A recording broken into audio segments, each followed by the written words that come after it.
Jadi gue pernah kelupaan sesuatu yang akhirnya menghancurkan hidup gue. Gue yakin kalian pasti punya rutinitas wajib setiap hari dan sering kelupaan kalau ada sesuatu di luar rutinitas tersebut. Gak ngerti? Nih, misal kalian anak sekolahan. Rutinitas kalian bangun tidur, mandi, berangkat sekolah, pulang, beli kuota, main TikTok, tidur. Itulah yang kalian lakuin setiap hari. Dan ketika kalian ngelakuin itu, otak kalian yang ngelakuin secara otomatis tanpa harus diperintah. Semua itu akan berjalan mulus kecuali ada sesuatu yang ngerubah rutinitasnya. Misalnya, guru lu nyuruh beli kertas karton dan dibawa besok. Pasti pas pulang sekolah, otak lu cuma inget untuk beli kuota, main TikTok, terus tidur, dan baru keinget pas tengah malam atau besok paginya. Ini semua normal dan memang otak aja yang lupa. Gue juga sering kelupaan begitu, tapi yang kali ini beda. Hari itu hari kerja, jadi rutinitas gue harusnya simpel. Bangun, mandi, berangkat ke kafe, turunin adik gue di sekolah, olahraga, ke kantor, pulang, tidur. Udah gitu doang kehidupan gue, membosankan. Tapi waktu itu ada yang berbeda. Semua dikarenakan orang tua gue pergi liburan dan gue di rumah cuma berdua sama adik gue. Pas hari libur sih gue biasa, tapi pas hari kerja gue keteteran. Gue bangun lebih pagi dari biasanya. Pagi itu lebih cerah dari biasanya dan adik gue masih tidur di kamarnya. Otak gue secara otomatis merintahin kaki gue untuk berjalan di ke kamar mandi layaknya hari biasa. Tapi gue tiba-tiba keinget, hari ini kan beda, nggak ada yang nyiapin sarapan. Jadi gue ke dapur dan bikinin nasi goreng untuk kita berdua sarapan. Makanan mateng dan gue udah sajiin dengan rapi di meja. Lagi-lagi otak gue secara otomatis ngarahin kaki gue ke kamar mandi, dan untuk kedua kalinya gue teringat kalau hari ini bukan hari biasa. Jadi gue mundur dan bangunin adik gue dulu, baru gue mandi. Gue dan adik gue sarapan bareng di meja makan. Adik gue lahap menyantap nasi goreng buatan gue. Kita sambil ngobrol-ngobrol sedikit sampai ketika waktu udah menunjukkan pukul 7:15. 15 menit lagi kopi gue siap. Jadi gue langganan bulanan di kafe deket rumah. Jadi tiap pagi tuh selalu disiapin kopi buat gue minum. Gue siap-siap dan adik gue tiba-tiba ngomong, "Bang, minumnya mana?" Lah iya anjir, minumnya mana, airnya belum gue masak lagi. Gue lari ke dapur ngambil teko, cetakin kompor, dan balik lagi ke adek gue. Gue bilang ke dia kalau airnya baru gue masak dan minumnya nanti aja di kafe. Terus botol minumnya gue anterin nanti ke sekolahannya kalau airnya udah mateng. Kita siap-siap dan berangkat. Gue akui hari itu lebih panas dari biasanya. Entah pemanasan global atau emang faktor karena gue tinggal di Bekasi. Adek gue duduk di kursi belakang mobil dan jalanlah gue. Adek gue nggak banyak ngobrol kalau di jalan. Dia lebih milih mandangin macetnya jalanan ketimbang ngobrol yang bosenin. Selama perjalanan otak gue cuma gue gunain untuk satu hal. Di rumah masih masak air dan belum gue matiin kompornya. Jadi nanti gue balik lagi. Jangan lupa, jangan lupa, jangan lupa. Itu aja terus yang gue inget selama perjalanan. Bip, bip, bip. Otak gue kembali ke mode otomatis. Kita sampai ke kafe, gue minum kopi favorit gue dan adik gue pesenin es. Di situ kita berdua nggak lama. Gue merhatiin adik gue kayaknya matanya tuh mata panda. Gue udah tanya sama dia dan dia pun jawab jujur kalau semalam abis main Block Blast sampai jam 1.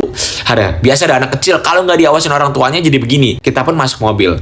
Bip, bip, bip. Otak gue masih dalam mode otomatis. Gue tengok kanan kiri, merhatiin jalanan yang macetnya minta ampun. Tumben banget, gue ngeliat ke spion tengah dan beraja adik gue tidur di jalanan. Efek begadang tadi malam. Gue akhirnya sampai di ujung lampu merah dan disitulah truk kontainer mogok. Truknya panjang banget, sampai-sampai cuma sisa satu ruas jalan untuk mobil lewat. Jadi itu alasan macet panjangnya. Gue ngeliat jam tangan dan buset, kagetnya gue. Ternyata udah jam 7.40 dan gue belum sampai lapangan. Hari itu badan gue lagi nggak enak banget, jadi gue nggak mau banget telat olahraga. Kedengerannya lebay sih, tapi gue punya penyakit yang mengharuskan gue untuk rutin berolahraga. HP gue pun bunyi telepon yang ketika diangkat itu adalah staff gue yang ngelapor hasil meeting minggu kemarin. Tangan kiri gue megang HP, tangan kanan gue megang setir, dan kaki gue nginjek pedal gas. Sat.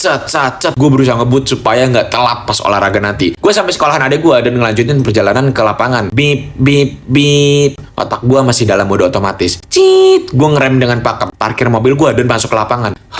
Nggak begitu telat sih. Masih cukup lah untuk olahraga sebentar, kata gue dalam hati. Hari itu beneran panas banget. Baru beberapa menit gue jogging, kaos gue udah banjir sama keringat. Emang bener-bener banget dah. Ibarat tuh kalau gue ceplok telur di atas mobil, itu telur matang sendiri. Bip, bip, bip. Otak gue masih dalam mode otomatis. Gue pun menghela nafas setelah lari beberapa putaran. Gue masuk ke mobil dan berangkat. Hari itu gue agak sedikit telat nyampe kantor. Jadi basement udah penuh dan gue harus parkir di lahan kosong 2 kiloan dari kantor. Ada tau begini mah gue nggak usah olahraga tadi. Kan jogging-jogging juga jatuhnya. Gue parkir dan lari ke kantor. Bip, bip, bip. Otak gue masih dalam mode otomatis. Hari-hari gue biasa banget saat itu. Biasa banget. Nggak ada apa-apa. Nggak ada yang aneh. Selain hari itu gue sibuk banget sampai nge-skip jam makan siang dan milih lanjutin kerjaan. Semua biasa aja sampai tiba-tiba HP gue bunyi. Ring. Gue lihat namanya yang ternyata Bu Beni, tetangga gue. Gue angkat dan Bu Beni teriak sekuat yang dia bisa. Teriakan gak jelas karena posisinya panik banget dan banyak suara warga lagi berkumpul. Tapi di kalimat terakhirnya gue denger dengan jelas. "Fatir, rumah kamu kebakar, Tir. Apinya gede banget."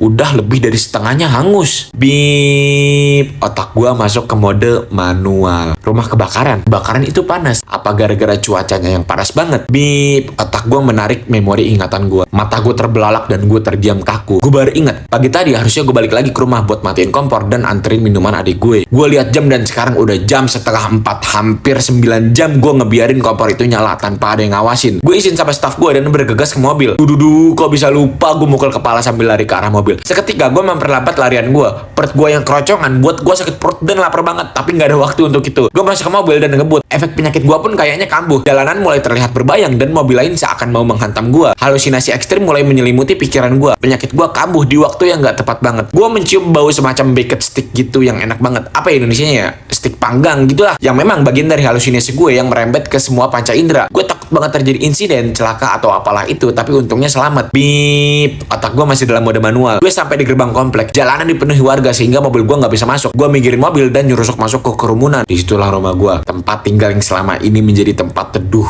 yang gue bangun bertahun-tahun, yang punya begitu banyak kenangan. Sekarang hanya tersisa puing-puing aja. Damkar sampai tepat waktu sehingga bisa madamin apinya sebelum merembet ke rumah warga lain. Walaupun istana gue udah hancur tak terbentuk. Gue berusaha nahan tangis air mata gue. Mau bilang apa gue sama mama, ayah, dan adik gue. Gue nyerah dan lagi gak siap untuk ditanya-tanya warga dan pihak berwajib. Gue berbalik ke arah mobil untuk jemput adik gue dari sekolah. Bip, otak gue masih dalam mode manual. Jemput adik.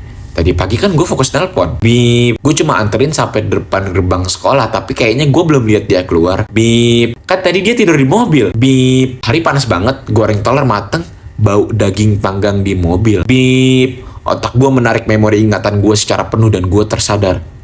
Gue belum nurunin adik gue dari mobil.